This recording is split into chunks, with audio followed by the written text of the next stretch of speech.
All right, so guys, we're getting close to we're over an hour and a half now. We got one more. So we're gonna move over to Taylor for the last possession group here. All right, I'm gonna try to somewhat fly through this, but the final position group we have, which by the way, not to prolong this, I just want to give us a quick rundown of what we've covered so far. So Josh covered the backup QB position, which is QB2, QB3. Keith, you covered the offensive line from the guard room, an overhaul there, and a backup swing tackle.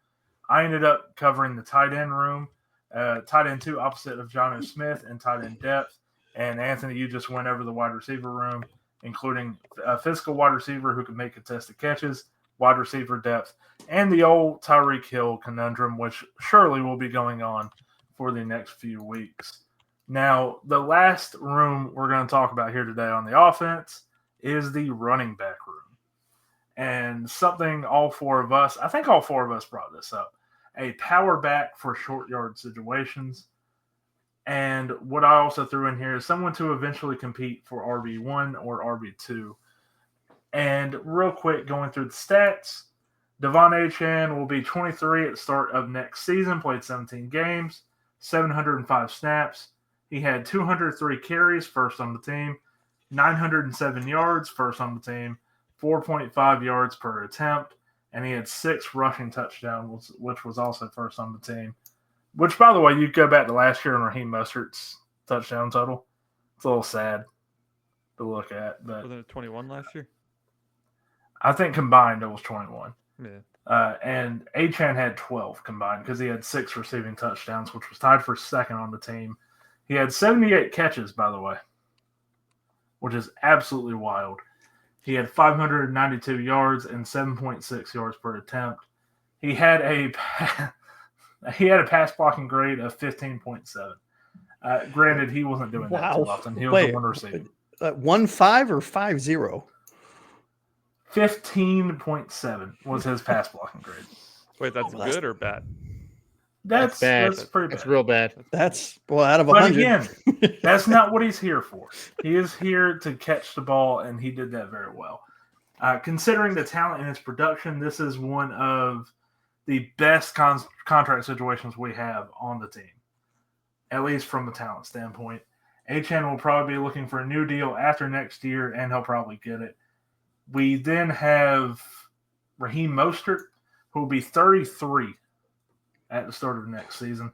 He played in 13 total games, 278 total snaps, 85 carries, 278 yards rushing, 3.3 yards per carry. He had 2 touchdowns, 19 receptions, 161 yards receiving, 8.5 yards per catch, and 0 receiving touchdowns. He had a 56.8 pass blocking grade. There is a chance we see Mostert as a cap casualty this offseason. It's not a huge contract, but considering his reduced role in 2024 and his age, it's hard to imagine keeping him around with a nearly $44 million cap number, especially if it's just an RB3 kind of role. And last up, I'm not going to go through Jeff Wilson Jr. just because he didn't have that many carries to begin with, but I do want to talk about Jalen Wright real quick. He will be 22 at the start of next season. He played in 15 total games, 171 yards. He had 68 carries, 249 rush yards, 3.7 yards per attempt, 0 rushing touchdowns. And here's where it gets interesting and what I'm going to bring up here in a few minutes. He had 3 receptions for 8 yards and 2.7 yards per attempt. And he did have a 51.6 pass blocking grade on PFF. My note on right here is like Achane, he has a really cheap contract number. And he will likely be here for quite a bit. So before I get into the whole assessment, how to fix things, I just want to hear from you guys what you think. We need a short yardage back. We need a guy who can get us that yard. Raheem Mostert was that guy 2 years ago. Like you said, but I still don't think that was a role that he's naturally suited to. It just kind of played out that way, and somehow he was able to be what we needed him to be. But like you said, Taylor, he's going to be 33 years old. If we do bring him back, it's going to be in a limited role. We need a bruiser. We need a Mike Allstott. We need a That's a good name. Mike That's a Yeah. good name. a Brandon Jacobs. We need a guy who's That's gonna, everybody's go-to. We need a fridge, right? Yeah. Fridge Perry, right? We need a guy who's just gonna pound it up in there. Who's the Browns guy on the Madden cover? Peyton Hillis. We need a Peyton Peyton Hillis. Hillis. Yeah, there you go. Yeah, the 1 year wonder. And we don't have who was our quarterback. The tush push isn't an option for us. God, no. So No, God, please. yeah, it's not an option for us. So, Unless- the ball. Well, yeah, unless we do the Wildcat tush push. yeah, Right. but that can only work so many times. So You need guards for that. yeah, Yeah, you really do. Yeah, we You do. really do. Yeah, we do. I will say this Um, though, I do think we have a great foundation, right? We have foundational pieces in Achane and Wright, in my opinion, right? Yeah. I think Achane's that Swiss Army Taylor. To your point, you've said it a million times. You can play him at wide receiver. You can play him as the X wide receiver. You can play him as slot wide receiver. He can run. He can maybe not block based on his grade. I'm And glad you you're have- the one saying it this week because I don't have to say it later. But Yeah. he's also a guy, in my opinion, Josh. I would like to see him get less touches. I don't want to see him break down. He's not a big guy. I'd like to see him cede some touches to a potential power back, cede more touches to Jalen Wright. Sure. Yeah. I think I mean, that'll I help don't keep him think that he fresher. should. I don't think that he should cede or lose, if you will, the total snap counts, right? Because if we have a power back or we're giving carries to Jalen Wright, which I think Jalen Wright in a full off season and a second season in an NFL weight room, it's going to change his body type. It's going to make him a lot better. But you don't take in my opinion, you don't take a talent like HN off the field. You reduce his touches, to your point, to reduce wear and tear on his body. Yeah, But you put him out there because he's a threat. he's also missed time with injuries in both of his seasons thus far. Mm-hmm. Jalen Wright's also 5'11", 210. So Yeah, he's kind of like I'm kind of spoiling a bit where I'm gonna go in my assessment, but get in there. frame is Get in there. there. Yeah, Get in there, Taylor. What's your assessment? Let's go. So I can't wait. How are we fixing this, man? I do think the running back room is a little more tricky than, let's say, the tight end room. Achane and Wright are the clear-cut starters here. They're going to get the carries here. Achane is the clear-cut number one.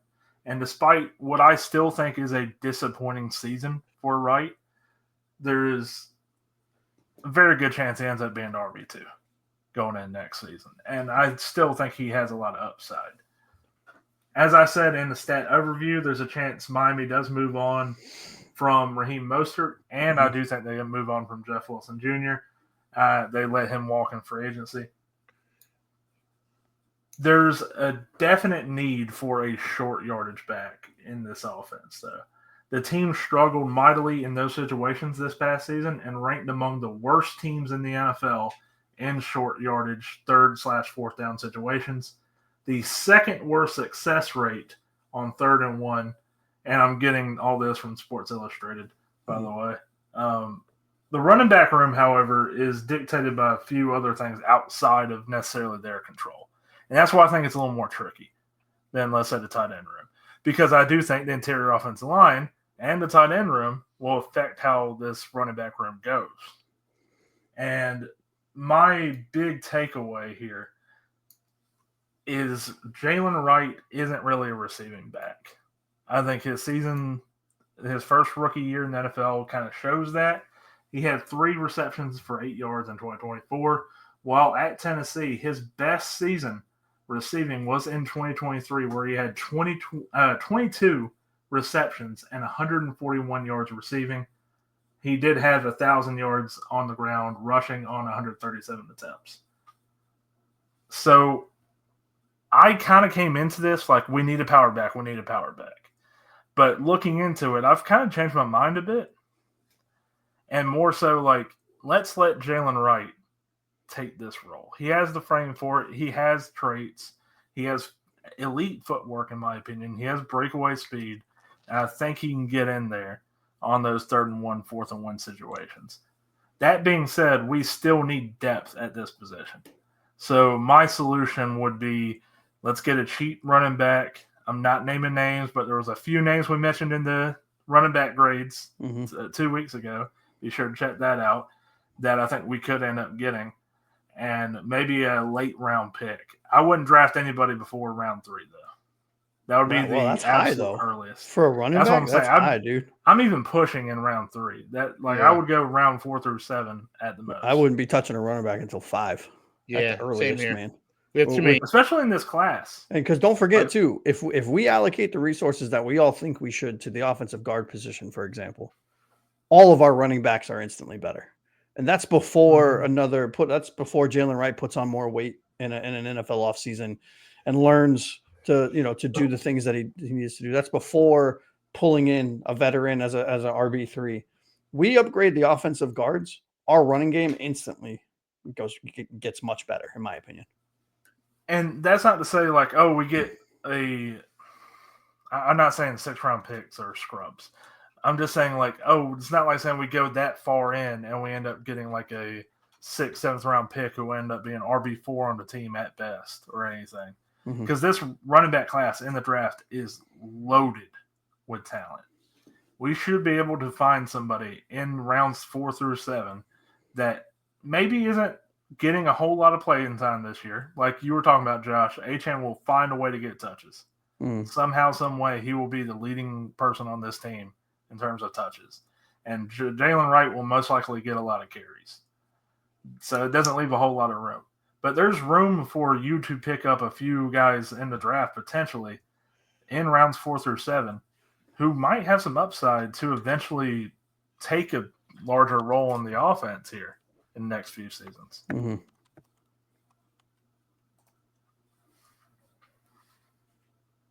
Yeah. Sorry, Keith. I was just gonna jump in for a sec. I actually love that plan because I am a huge Achane fan. I want to see him just continue to carry that rock, and I think Jalen Wright, while he did hit a rookie wall last year for sure.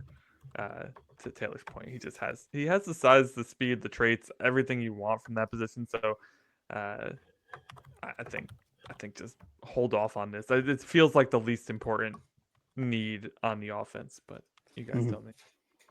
Agreed. Yeah. I would say,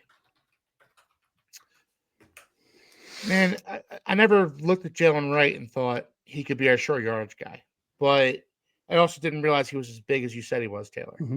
And still fast.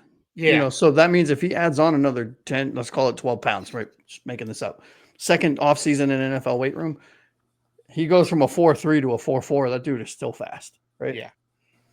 Also, I mean, to Irving's point here too. I mean, the positions we talked about of need and having a blocking tight end and better guards would really help any running back to pick up those yardage. Oh yeah, for sure.